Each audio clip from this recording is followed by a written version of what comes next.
Umeshawahi kwenda studio? Ikatoka umepewa milioni 100 pap, utaachana na mziki au utaendelea au utapotea kimya kimya? Kisa kipato cha daga ndo chanzo ukanibwaga, kutwa tunalala njaa nashindwa jaza kibaba. Mbona hebu hiyo verse, kisa kipato chako hujauza dagaa au umefanyaje hapo? Bwana, mimi nafanya music. Najua utaanza wewe unafanya music, si ndivyo? Kwa sababu labda appearance na vitu vingine, lakini utatamani kuona, je, kama unafanya music. Sasa katika game ya muziki unatamani ufike wapi katika game ya muziki? Watu hawawezi kukuelewa kwa uongo, ila mimi naamini kwamba mtu anaweza kukuelewa ukionyesha kile ulichonacho. Kwa sababu hata mimi leo hapa nikikwambia tu kwamba mimi naimba, haujawahi kuona hata kazi yangu moja, uwezo ukaniamini. Kwa hiyo mimi nilitumia tuko live kupitia Generation TV. Upo na kapteni wako wa zamu ambaye ni Kelvin Joseph. Ya leo bana, tupo kuzungumzia masuala ya muziki. Nipo na msanii ambaye anafanya poa sana katika mitandao ya kijamii, Instagram, YouTube na mtandao kupitia TikTok. Bana, kwa majina unaitwa nani na unatokea wapi? Kwa majina naitwa Vox Flavor. Natokea Dodoma hapo katika chuo cha CBE elimu ya biashara, na kama hivyo nafanya music kama ulivyosema hapo mwanzo. Na pia safari yako ya muziki ilianza lini rasmi? Safari yangu ya music ilianza muda kidogo nikiwa sekondari, pale ndo nilianza rasmi music, kwa sababu tukiwa wadogo pia sometimes unaweza ukaweza ukataka kuonesha watu kwamba una kitu lakini pia wasikuamini na vitu vingine. Kwa hiyo nilipofika sekondari kidogo pale ndo nikaanza kujua kwamba mimi ni nani na nina nini, nifanye nini ili nifike wapi. Kwa pale ndo safari yangu ilipoanzia, nikaanza kufanya masuala ya kimuziki mpaka leo nipo hapa nilipo. Sasa ni shauku yangu kujua kwamba mwanamuziki gani mkubwa ambaye alikuinspire kuingia katika game ya muziki? Mwanamuziki ambaye aliniinspire mimi kuingia kwenye muziki ni Harmonize. Harmonize napenda sana the way anavyofanya vitu vyake, anafanya kazi zake. Yes, kwa hawezi akawa mmoja, lakini yeye alikuwa ni the most. Pia ni shauku yangu kujua unafanya aina gani ya muziki? Muziki ambao mimi naufanya ni Bongo Flava. Bongo Flava, anafanya Bongo Flava, yes. Japokuwa pia kwenye singeli naweza nikafanya, lakini nimebase sana kwenye Bongo Flava. Yes. Na muziki wako wa kwanza ambao ulikutambulisha katika game ulikuwa unaitwaje? Muziki wangu wa kwanza ambao nilianza nao katika safari yangu ya muziki unaitwa Unavyonipenda. Unavyonipenda, yes. Hapo mwisho bwana, nitatamani utuwekee hata vese mbili kama utaweza, lakini pia kwa sasa ni changamoto gani unazipitia katika safari yako hii ya muziki? Changamoto ambazo nazipitia kwenye safari yangu ya music zipo nyingi, kwa sababu unajua tena ukiwa kama msanii ambaye unaanza, kuna vitu vingi ambavyo unavipitia sometimes. Fundi, yani nikimaanisha financial, unaweza kujikuta unatamani kufanya kitu kikubwa lakini mfuko hauruhusu. Lakini pia ukija kuzingatia support ya watu, nashukuru kwa hapo nilipofika kwamba watu wananisupport na vitu vingine, lakini bado nahitaji kusupportiwa zaidi niweze kufikia malengo yangu, si ndivyo? Kwa changamoto zipo nyingi, lakini tunajitahidi kupambana nazo ili tuweze kufanikiwa. Hakuna kitu ambacho yani hakuna sehemu ambayo utapita pasipokuwa na changamoto. Kwa hiyo mimi naamini kwamba ni vitu ambavyo vinanipa motivation ya kuweza kufika pale ambapo napahitaji. Yes. Kweli. Na pia nitamani kujua kwamba familia yako inakusupport katika game ya muziki? Kuhusiana na family na nisupport, kwa sababu kuna muda anafanya kitu natamani hata nyumbani wakione, na pia wakikiona huwa anakipokea vizuri, kwamba wananipa moyo endelea kupambana, kwa sababu ni kitu ambacho niko nacho, na talent ni kitu ambacho mtu amezaliwa nacho, amepewa na Mwenyezi Mungu. Kwa hiyo pia wazazi wangu mimi nashukuru, wana support kile ninachokifanya, wananitia moyo wa kuweza kuendelea. Kweli. Nyimbo zako unaandika mwenyewe, verse zako unazitunga mwenyewe? Kuhusiana na masuala ya verse, mimi huwa naandika mwenyewe. Yes, verse naandika mwenyewe. Hakuna mtu ambaye ananiandikia verse yoyote, mimi naandika verse mwenyewe. Yes, kama hivyo. Je, ushawahi kukata tamaa hivi hata siku moja kwamba kwa hapa nilipofikia sioni support, sioni nini, niache muziki? Ushawahi kukata tamaa hivi? Hilo swala la kukata tamaa kweli siwezi nikasema uongo. Kuna muda nilifikia kwamba unajua unapokaa na watu, sometimes kuna watu tofauti tofauti ambao utakutana nao kwenye maisha, sivyo? Kwa mimi kwenye maisha yangu ya music, kitu ambacho kiliwahi kutaka kunikatisha tamaa ni kitu kimoja. Kuna siku niliwahi kufanya kitu fulani Nilienda studio. Baada ya kwenda studio, nilipofika pale tulisota sana kwa sababu studio kidogo ilikuwa ni kubwa ambayo inajulikana. Kwa hiyo unajua tena ukiwa umeenda sehemu kweli bwana, alafu yule mtu ambaye umeenda kumfuata pale ni mtu wa juu kidogo, kuna namna fulani hivi anaweza kukuchukulia tofauti na wewe unavyoona. Kwa hiyo nilipoenda pale nikahitaji kufanya ngoma pale, kweli tukafika pale tukasubiria sana. Watu wengi walikuwa wanarekodi, maana hiyo siku akina nani yule Mabantu alikuwa na wasanii wake pale, eti Mabantu nani yule producer wake Estokiz. No, producer wa Mabantu yule anaitwa nani? Bwana. Sawa, lakini nitamzungumza hapa kama nitamkumbuka, lakini alikuwepo pale yeye akiwa na wasanii wake. Kwa hiyo wale wasanii walikuwepo pale, walikaa muda mrefu sana. Tulifika asubuhi, lakini kazi tulikuja kufanya saa 1 usiku. Afu hiyo siku bwana, mambo yalikuwa magumu. Nilienda na washikaji zangu, ikafikia kipindi yani ile budget ambayo nilipanga nitaitumia imefika imezidi. Kwa hiyo kuna namna fulani hivi niliona ni changamoto, lakini kitu kikubwa ambacho kitaka kunikatisha tamaa, siku nimeenda nimefanya kazi, nimerudi nyumbani nikaisubiria ngoma niliyoifanya kule kwa muda mrefu sana. Ndio. Umeona? Kila siku ukipiga simu, dogo bado tunaifanyia kazi, unajua wanakupa moyo. Kitu kizuri kinahitaji muda nini na nini. Sasa ikafikia kipindi sasa nikaona labda yani ndo yani kama vile nimeshazulumiwa na vitu vingine. Nikasema kweli kwenye maisha yani ni bado nipo napambana chini, lakini bado nakutana na changamoto kubwa kubwa kama hizo. Kwa kuna namna fulani ilinifanya ili discourage, lakini baadaye nilipo solve hilo tatizo kaendelea na vitu vingine. Bwana, ndoto yako ni ipi hasa, ama shauku yako ni ipi hasa katika game ya muziki, au unatamani ufike wapi katika game ya muziki? Shauku yangu katika game ya muziki bwana, natamani sana siku moja nije kuwa msanii ambaye nafanya poa kama wanafanya wengine, yani nijulikane kama wanavyojulikana wengine, nifanye vitu vizuri, lakini pia sio tu kujulikana. Sometimes unajua sasa hivi tunavyoangalia tunaona wasanii wengi sana ambao wamefanya vizuri, unakuta mtu anaenda na nyimbo 1 2, lakini mwisho wa siku anapotea pasipo na kujua changamoto hasa nini. Kwa hiyo kwa namna fulani natamani siku ikitokea nikapata nafasi ya kuweza kujulikana, kuonekana, pia nijitahidi maintain ili nisiweze kushuka mapema au kushuka kabisa kama wanavyofanya wengine wakina Alikiba au wakina Diamond Platnumz na vitu kama hivyo. Bwana, unatamani kufanya collab na msanii gani hasa mkubwa? Yani akikupa opportunity leo, kesho unaingia studio unaandika ngoma na unaitoa, unatamani kufanya collab na msanii gani? Msanii ambaye mimi natamani sana ningefanya collab naye, kama itatokea ni msanii yoyote ambaye mkubwa tampokea. Siwezi nikachagua nani wa kufanya naye collaboration, kwa sababu hivyo ni vitu tu ambavyo vinafanyika, na mimi naamini kwa wasanii ambao wakubwa kama kina Harmonize, Mario, Diamond Platnumz, wakina J Melody, ni wasanii ambao kama itatokea chance ya kufanya nao kazi naweza nikafanya nao pia. Yes. Bwana, mashabiki wako watarajie nini mwaka huu kutoka kwako? Kwa mwaka huu vitu ambavyo vitarajie ni kufanya kazi nzuri zaidi, kwa sababu sasa hivi mwaka ushafika katikati na vitu vingi nimevifanya kwenye huu mwaka. Yes, kwa hivyo tunaendelea pale tulipoishia, kuendelea kufanya vizuri zaidi. Sasa wengi mashabiki zako wanatarajia kusikia kwamba wale ambao hawajawahi kukusikia na wale ambao wanakusikia uzidi kuwafahamisha kwamba muziki wako unabeba ujumbe gani katika jamii, au unalenga nini hasa? Ujumbe wangu mimi unalenga maisha ya kila siku, sababu kwenye maisha ya kila siku tunaishi na vitu vingi, si ndivyo? Kuna muda tunapitia wakati mgumu, tunahitaji support, lakini bado support zinalegalega. Lakini pia kama unavyojua hakuna binadamu yoyote hapo duniani ambayo hata hujihusisha na swala la kimahusiano na vitu vingine. Kwa hiyo muziki wangu unabeba maisha ya kawaida ya tunayoishi kila siku, lakini pia kwenye sehemu ya mapenzi na vitu vingine. Yes, nazungumzia hivyo vitu. Ila pia bwana, ushai kuitwa kuperform, kutoa show? Performance niliwahi kufanya show. Kuna siku moja tuliendaga pale 44 Club, tulifanya show pale.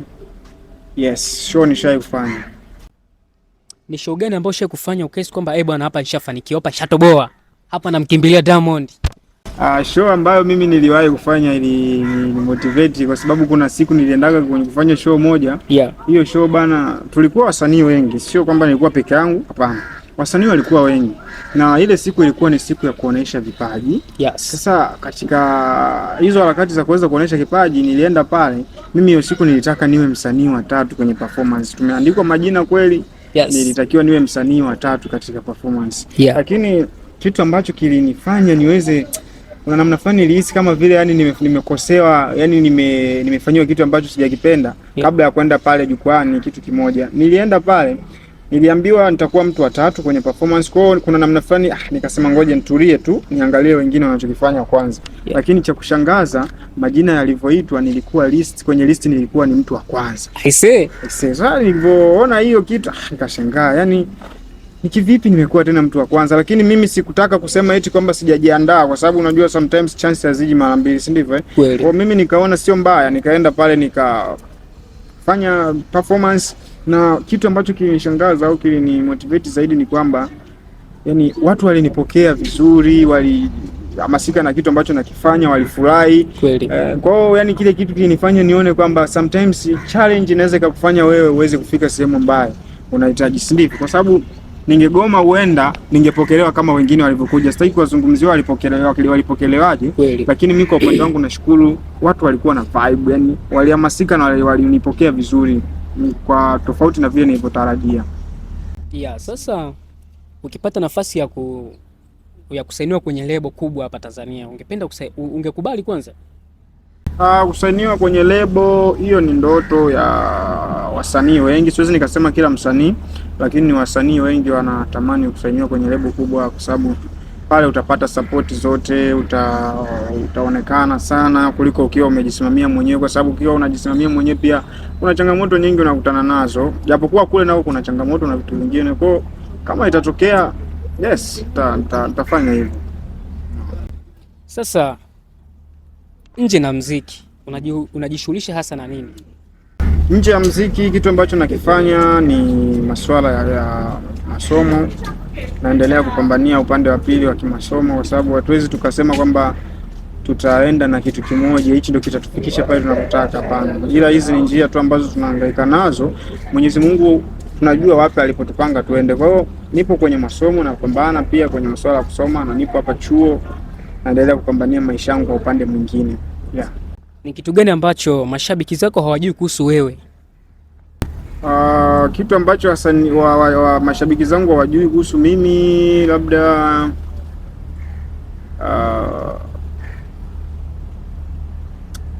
natamani sana siku moja nije kuwafanyia kitu ambacho wao wanakitarajia, kwa sababu mimi najua kila shabiki anatamani kumuona mtu ambaye anamshabikia afike sehemu fulani. Pia hilo ni lengo langu mimi kubwa sana katika safari yangu ya music. So yani ni kitu ambacho hakijui kwamba mimi nina malengo na natamani kufika sehemu ambayo nitawapa furaha mashabiki zangu, nitafanya vile vitu ambavyo wanavihitaji. Hicho ni kitu ambacho hakijui. Lakini pia kitu kingine, na nipende tu kusema kwamba nawashukuru kwa wale ambao wanaonisupport kila siku na kuendelea kufanya kazi zangu ambazo ninafanya.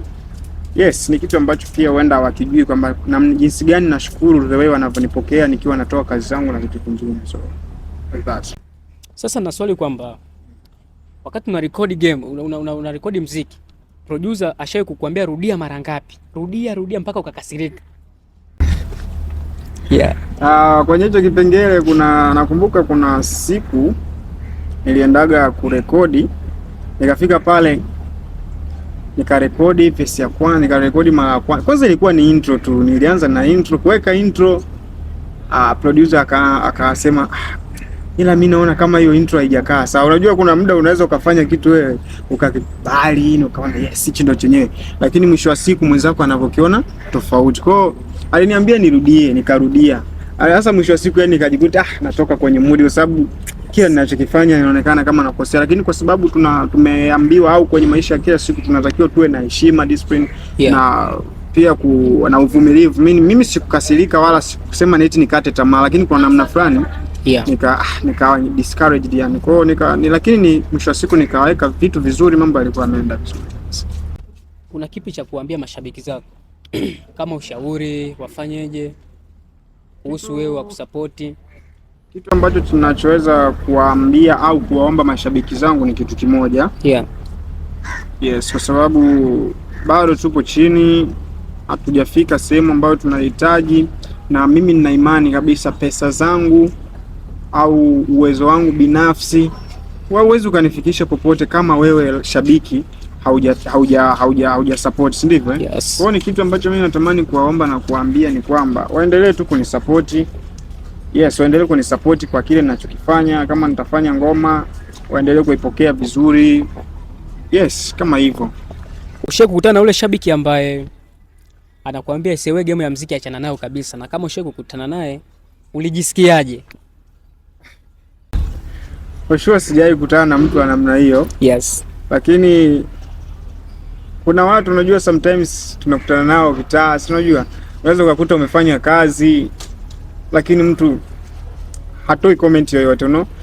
Yaani hasemi kwamba ni vizuri, hasemi ni vibaya. Kwa hiyo kuna namna fulani yani unaweza kwani yeye amechukuliaje hichi kitu ambacho ninachokifanya? Yes. Lakini kuna muda pia anasemaga ukimya nao ni jibu. Kwa hiyo hivyo tu, sio kila mtu atakuwa atakupenda kama wewe unavyotarajia. Kwa hiyo nichukulia tu kawaida. Yeah.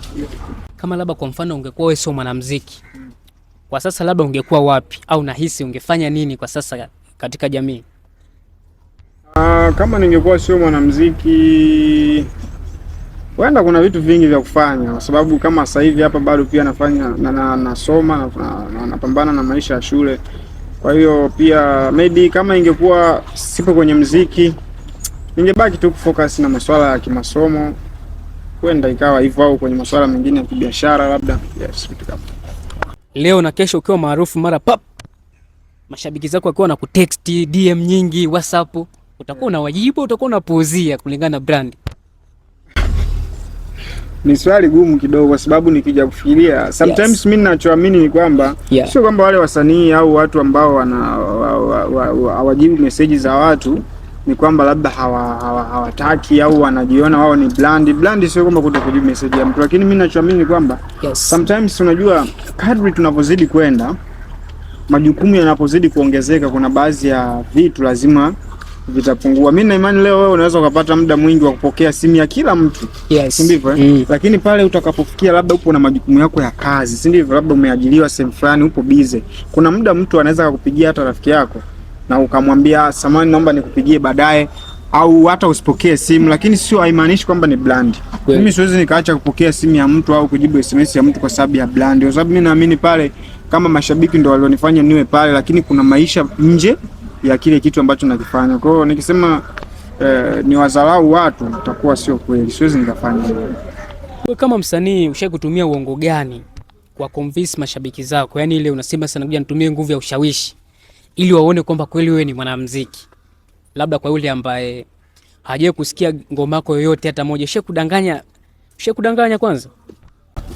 Kwenye swala la kimuziki kudanganya, nahisi sijawahi kufanya hivyo, sababu mara nyingi watu hawawezi kukuelewa kwa uongo, ila mimi naamini kwamba mtu anaweza kukuelewa ukionyesha kile ulichonacho. Kwa sababu hata mimi leo hapa nikikwambia tu kwamba mimi naimba, haujawahi kuona hata kazi yangu moja, uwezo ukaniamini. Kwa hiyo mimi ninapendaga sana kwanza nilikuwa najitahidi kuweza kupata kile kitu ambacho kitanithibitisha popote nitakapofika.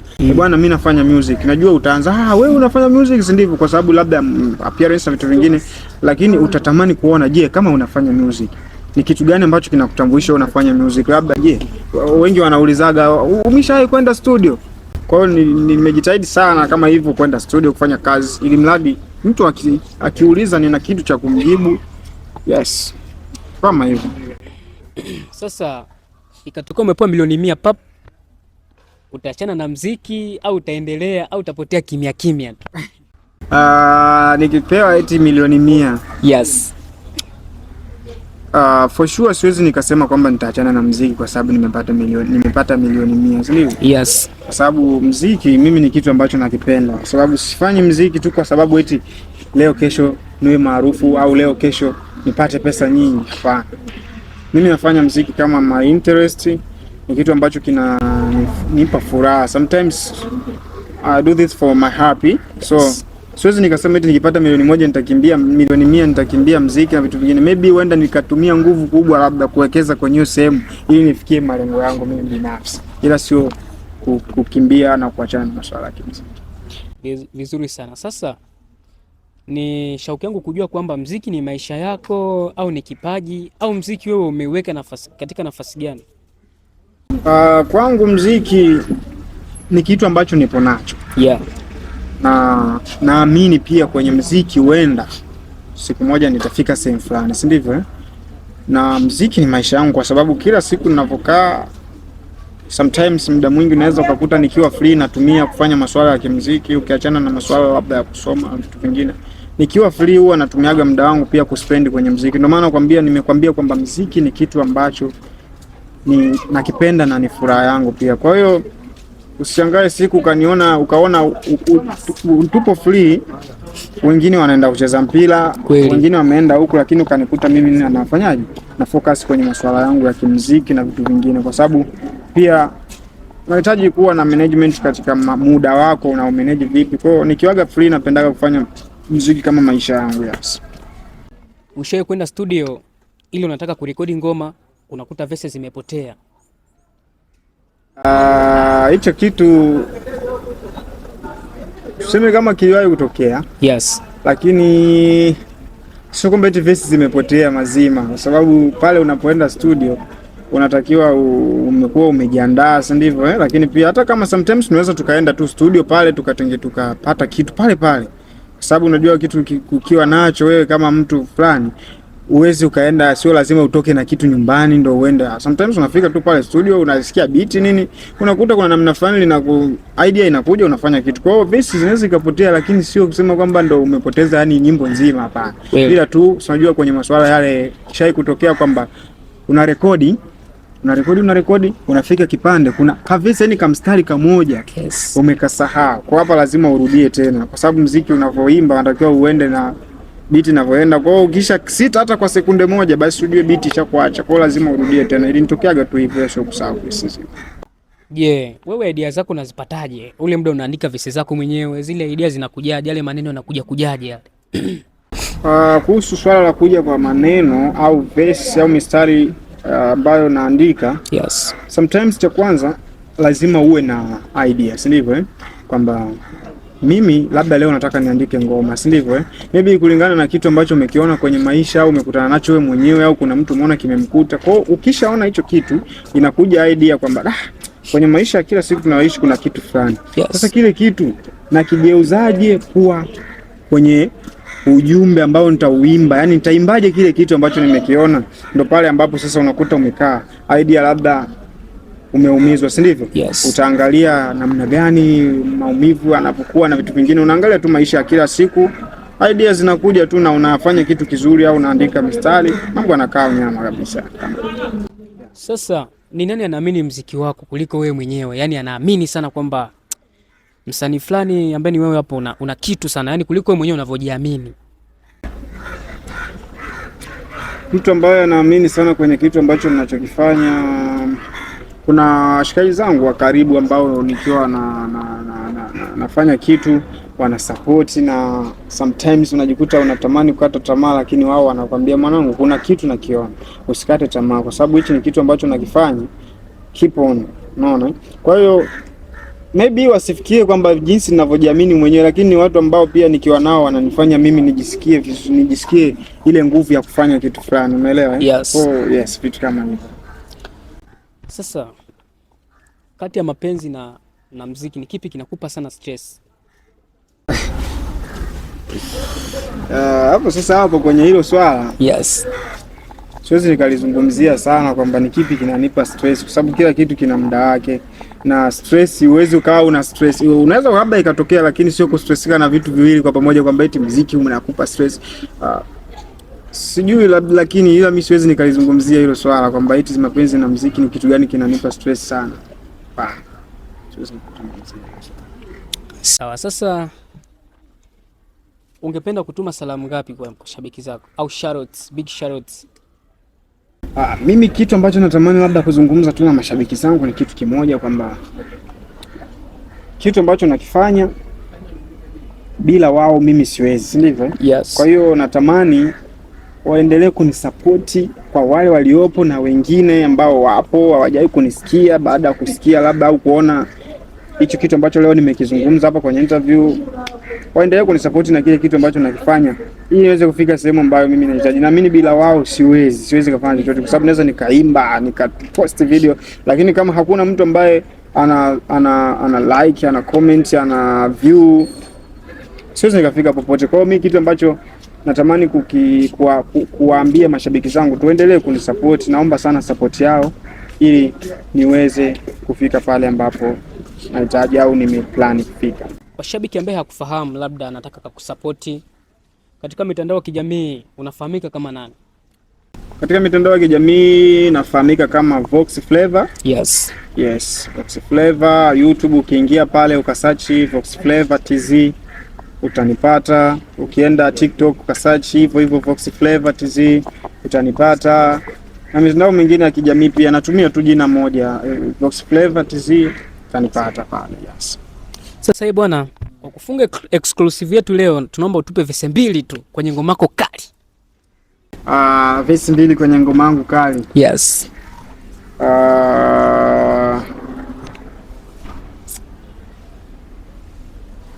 Kuna ngoma hivi ambayo niliandikaga. Yes. Labda niweze kuwapa hiyo hapa kidogo. Sio kwa sana kwa sababu kwa leo sipo vizuri sana. Kidogo tu verse 2.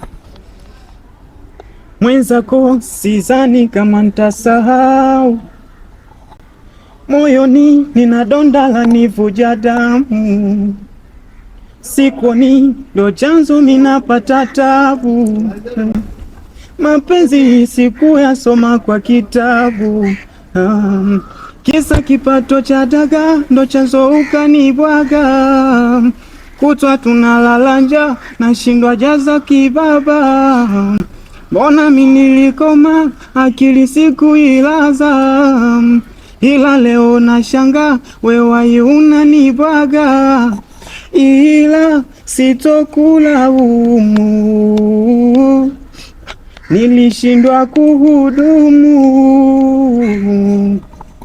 sitokulaumu, nilishindwa kuhudumu, nakuombea,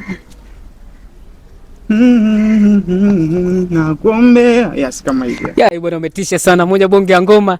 Yeah. Kisa kipato chako bwana. Hebu hiyo verse, kisa kipato chako hujauza dagaa au umefanyaje hapo? Upigaje hiyo? Kisa kipato cha dagaa ndo chanzo ukanibwaga, kutwa tunalala njaa nashindwa jaza kibaba, mbona mimi nilikoma akili siku ilaza, ila leo nashanga wewe unanibwaga. Yes. Tosha bwana, umetisha sana, big shout. Ya hiyo ilikuwa exclusive kupitia wa Generation TV, na hivyo ndo tumeua na msanii wetu. Usisahau kusubscribe, kushare, kulike, comment kupitia wa Generation TV ili ngoma kali kama hizi na exclusive kama hizi kali ziweze kukufikia kwa mapema. Let's go. Tukutane next time. Bila kusahau wako Captain Wazam, Kelvin Joseph. Yeah.